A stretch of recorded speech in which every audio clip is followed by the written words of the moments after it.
About Orange and your background in Jersey and what it's like for you, right? Mm-hmm. And then coming here, was there a change? Right. Well, first of all, I'm the baby boy of 10 kids.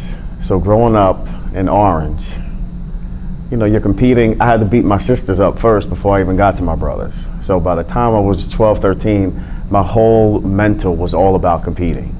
I didn't care if it was flapjacks, cooking, running, basketball, swimming, you name it, we were competing. Well, within my family, and then we had other large families in the neighborhood. So we grew up basically competing on every level. So losing to me was not really something that I took lightly. Going to Orange, a small school, we always played against the larger schools because Orange was a Group 2 school. And we had to play against the Group 4 school because of our basketball program. We were way too good to play the Group 2 schools, so they moved us into the Group 4 schools. And the football program, I don't think they had a winning season since, I don't know, like 1950 something before we came. And I wasn't really going to play football because it was something that I wasn't really interested in playing football. My sport was basketball and swimming.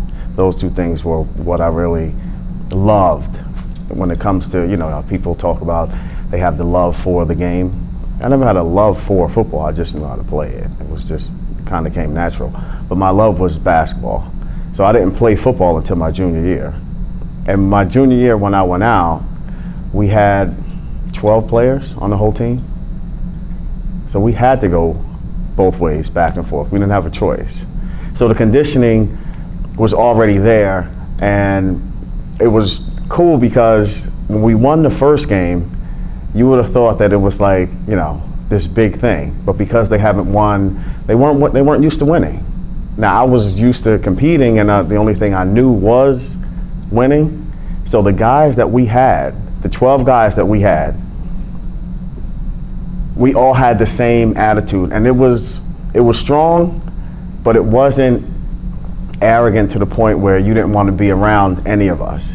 But it was strong enough to say, okay, if I'm, you know, I don't mind standing behind you because I know that you have my back. It was that kind of mental, I don't even know the right word to use, but it was so strong that even with 12 people, we didn't really care who came on the football field.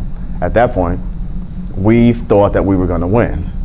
And we won, I think, maybe five or six games, which to most people may not be a lot, but coming from a scenario where you didn't win in decades, and now all of a sudden you have, you know, a handful of guys that can now win games against schools they weren't even supposed to play against. Because again, we were playing against the Group 4 schools. It was a big deal. And by my senior year, which was the next year, we went 8-1. We only lost one game, and it was by a touchdown, and we should have won that game too, but we lost.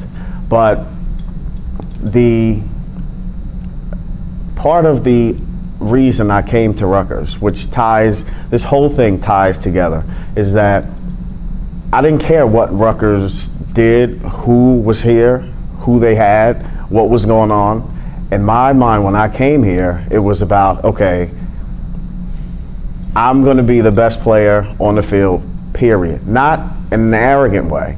And some of the people at the beginning, and it's funny because if you talk to other players, they'll say, like, when I came in, I was like, I'm the best player here, period.